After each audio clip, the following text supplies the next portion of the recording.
आकाशरू शुभिला प्रचंड शब्द रे थरी उठिला जाजपुर और भद्रक जिल्लार विभिन्न अंचल एथिरे घरर कबाट झरका आदि थरी उठिथिला।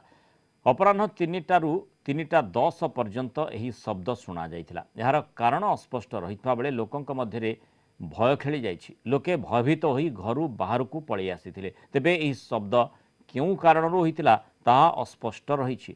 याकु नै लोकमाने अनेक प्रकार चर्चा आरंभ कर दैछन्ति। ए शब्द जाजपुर जिल्लार जाजपुर टाउन, जाजपुर रोड, बरी, धर्मशाला, रसुलपुर, चंडीखोल और भद्रक जिल्लार भंडारी पोखरी, बंत और धामनगर आदि अंचल रे शुणा जाइथिला। 3टा बेले आम बसिलु गोटे आवाज आसला जोरे वो आवाज आसला आम जापारू ना भयभूत हो जाए बहुत आ लोक मैंने पदा देखला बुलूचनी दौड़ा दाबड़ा कर देखला बेलू समस्त मन कुआरे बम फुटला कौन फुटला कि जना पड़ानी कि ब्लास्टिंग है कौन कि जना पड़ानी भी